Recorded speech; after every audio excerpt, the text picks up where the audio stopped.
Bifurcation केलेलं आहे कास्टच्या संदर्भात, त्या संदर्भात काही ठिकाणी समर्थन आहे, काही ठिकाणी विरोध आहे, अशी आंदोलनं केली जाणार आहेत. त्याबद्दल आपली भूमिका काय आहे? पक्षाची काय भूमिका आहे मला माहित नाही, पण माझी भूमिका आहे का सगळ्यांना कुठेही त्याच्यात अधिक वाद होणार नाही निर्माण, समतोल कसा राखला जाईल हा एक खरं तर प्रयत्न केला पाहिजे. कारण की आरक्षणाच्या नावानं पहिलेच ओबीसी मराठा महाराष्ट्रात भांडणं सुरू झाले. आता पुन्हा एससी एससी मध्ये अधिक पुन्हा वाद निर्माण होऊ नये, सगळ्या दोन्ही तिन्ही गटांना एकत्रित बलावून महाराष्ट्र पुन्हा जातीच्या नावानं पेटू नये एवढा खरं तर अपेक्षा आहे. परंतु त्यांना पण त्याच्या गोष्टी कुठपर्यंत आंदोलन केलं, त्यांनी बरेच दिवस आंदोलन केलं, त्यांच्याकडे कोणी गेलं नाही. ही खबर मात्र आंदोलनाचा एक दिवस बदलाव करण्याचा प्रयत्न करतात, त्यांच्याकडे ते मागणी म्हणजे त्यांना ते वेळ दिली जाते. कसं आहे मला वाटतं त्यांच्याकडे पण महाजन गिरीश महाजनजी गेले होते तुपकरांकडे, आणि इकडे पण गिरीश महाजनजी गेले होते. त्याच्यानं कोणी कोणाकडे गेलं नाही असं म्हणणं चुकीचं आहे. काल रात्री उशिरा अनेक अधिकारी जे आहेत ते उपस्थित नोटीस 12 वाजेपर्यंत त्यांना कारणे दाखवा नोटीस आता बजावण्यात आलेली आहे. महाराष्ट्रात देशाचा रोग आहे, अधिकारी म्हणजे संसर्गजन्य रोगासारखा विषय आहे. तर काही 10% बिचारे अधिकारी सोडले तर 80-90% तर मौज माझ्या और कमाई में लगे हुए आहे सर. पण मग हाच आरोप आपल्याला आमदारांवर नाही करता येणार का? सभागृहामध्ये 20-30 आमदार असतात, बाकीचे कोणी आमदार विरोधकातले कुणीच उपस्थित नसतात. काय झालंय का सभागृहातला जो गरिमा आहे ना तो कायम एकदा सुरू झाला. मी सभागृहात बोलल्यानंतर त्याचे परिणाम खालपर्यंत गेले झाले तर मग त्याला महत्व प्राप्त होईल. सभागृहातून नेहमी मंत्रालय चाललं पाहिजे, मंत्रालयातून सभागृह चालता कामा नये. तो आपल्याला बदल करावा लागेल.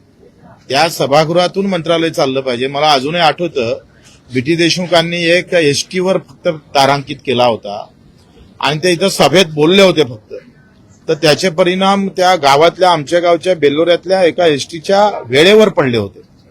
म्हणजे एवढे परिणाम सभागृहातल्या बोलण्याचा, तिथल्या प्रश्नाचा, तिथले जे आयुध वापरतो त्याचा परिणाम आम्ही पाहतोय. जिथपर्यंत खालपर्यंत पोहोचत नाही तोपर्यंत त्या बोलण्यावर तिथं काही फार महत्व प्राप्त होत नाही. समाधान होते, बोलणाऱ्याचं समाधान होते. समाधान जनतेचं झालं पाहिजे ना.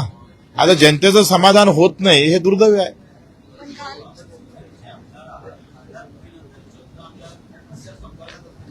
माझ्या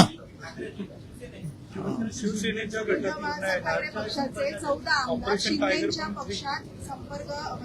संपर्कात असल्याचं बोललं जातं. आता शिवसेनेच्या संपर्कात राहणार ना. त्यात ह्याच्यात वेगळं काय सांगा. पानी पानी से मिलने वाला है. हा जेथपर्यंत पूर्ण त्याला काय म्हणतोय त्याचा एकत्रित होणार नाही, त्याचा सगळे रंग रूप त्याची चव घेऊ एकत्र झाली का होऊन जाईल सगळे एकत्र.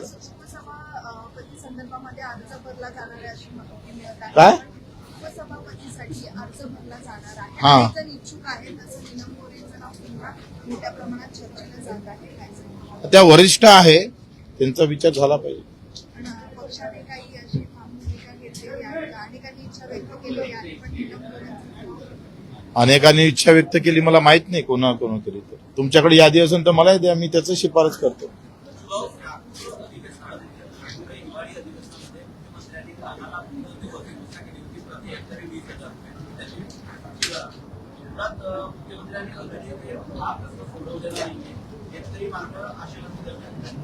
एक तर धानाचं बोनस आहे, धानाची खरेदी थांबलेली होती, हरभऱ्याची खरेदी थांबली होती, आणि याच्यामध्ये प्रचंड करप्शन पण आहे काही ठिकाणी. ते खरं तर काढून टाकलं पाहिजे. ज्याच्या घरी आमची तर ज्वारी ज्याच्या घरी नाही आहे, ज्यानं ज्वारी पेरलीच नाही त्यानं नोंद केली आणि ते ज्वारी व्यापाऱ्यानं विकली शेतकऱ्याच्या नावानं. हे जे करप्शन वाढत चाललं आहे याच्यावर नियंत्रण ठेवणं फार गरजेचं आहे. कापसाचे, धानाचे पैसे, ज्वारीचे पैसे आणि हरभऱ्याचे पैसे अजूनही भेटले नाही शेतकऱ्याला, ते व्याजासहित सरकारनं परत केले पाहिजे.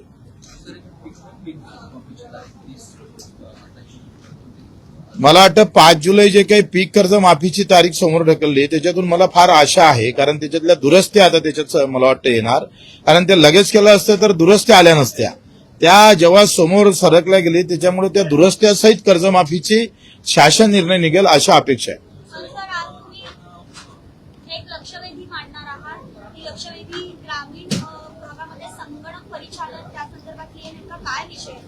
आता संगणक परिचालकाचा मानधन किंवा त्याचं देखरेख ज्या कंपनीला दिलं ती कंपनी वर्षाला 250 कोटी रुपये कमावतं, काही न करता कमावतं. आमचं म्हणणं आहे त्या कंपनीला 250 कोटी देता कशाला? तुम्ही डायरेक्ट संगणकाला ते द्या ना त्याच्या ह्याच्यात. त्याच्यावर नियंत्रण, त्याच्यावर लक्ष ठेवण्यासाठी जर अशा पद्धतीनं कंपनीला कारण नसताना पैसे जातं, हा घोळ आहे. म्हणजे वर्षाला नाही म्हटलं तरी 1000 ते 2000 कोटी रुपये आपण जास्त देतो कारण नसताना, ते थांबले पाहिजे.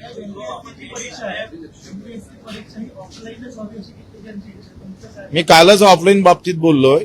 केंद्रीय लोकसेवा आयोग सुद्धा ऑफलाईनच परीक्षा घेतं. 12 लाख विद्यार्थ्यांची म्हणजे परीक्षा दरची, आणि 10वी ते 12वीचे दरवर्षी ज्या परीक्षा होते त्या ऑफलाईनच होते. ऑनलाईन मध्ये प्रचंड गोंधळ होण्याची शक्यता आहे. प्रत्येक ठिकाणी हॅक होण्याची शक्यता आहे सेंटर. कारण जीसीएस ज्या पद्धतीनं परीक्षा घेतं त्याचे 2च सेंटर आहे, ते सगळे खासगी सेंटर भाड्यानं घेतं. खासगी घेतल्यानंतर पुन्हा प्रॉब्लेम आहे. गरिबांच्या मुलाला, शेतकऱ्यांच्या मुलाला, कष्ट करणाऱ्याला, एखाद्या टॅक्सी चालकाला तुमच्या कॅमेरामॅनवाल्यांचे पोरं लागले पाहिजे ना नोकरीवर. पैशातून जर असे पेपर फुटले आणि तर जर हॅक झाले ऑनलाईनला, त्याच्या मुभा जास्त आहे फुटण्याच्या. कारण एखादं सॉफ्टवेअर वापरलं तरी फुटू शकतं, आणि म्हणून ते ऑफलाईनला ते फार कठीण जातं. म्हणून मला असं वाटतं का केंद्रीय लोकसेवा आयोग जर ऑफलाईन परीक्षा घेतं, बाकीचे 4-5 राज्य ऑफलाईन घेतं, तर महाराष्ट्र लोकसेवा आयोगानं ते ऑफलाईन घेतलं पाहिजे. आणि मला तर असं वाटतं ब्रिगेडियर बसवला पाहिजे, त्याच्या हाती एक बंदूक दिली पाहिजे, नाही तर चाकू दिला पाहिजे, आणि असं काही झालं तर त्याला खुपसलं पाहिजे.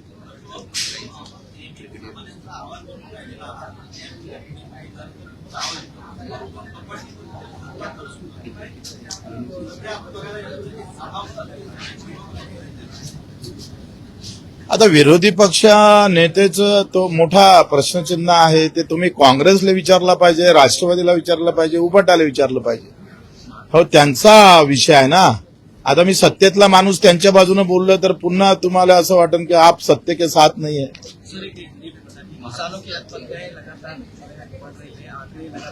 आत्महत्या के लिए पूरा जो कि आज हो रही है वो केंद्र सरकार, राज्य सरकार, इनका नियोजन का अभाव है. प्रशासकीय जो अभाव ये है अवस्था है वो इन लोगों के लिए और ज्यादा महत्वपूर्ण उस तरह से आगे आना जरूरी है.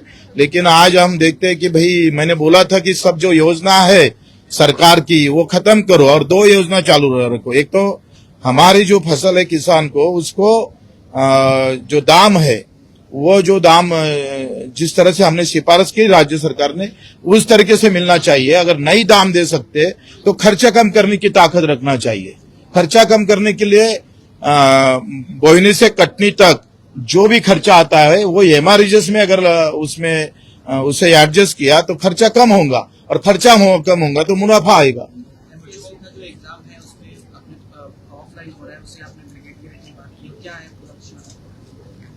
क्या वो तो ऑफलाइन ही होना जरूरी है.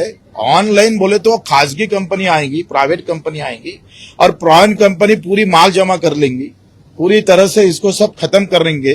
अब परीक्षा लेने के लिए अगर प्राइवेट कंपनी की जरूरत है तो फिर सरकार है क्या?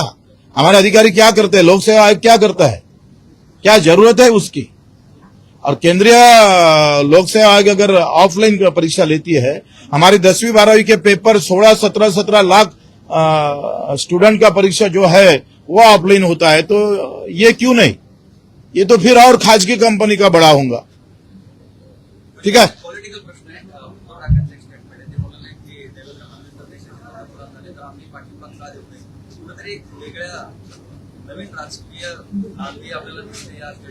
उद्धव साहेबांचं महाराष्ट्रावर प्रेम आहे, महाराष्ट्रातल्या माणसावर प्रेम आहे, हे ते दिसून येतं. त्याच्यानं असंच प्रेम ते शिंदे साहेबांवर राहील.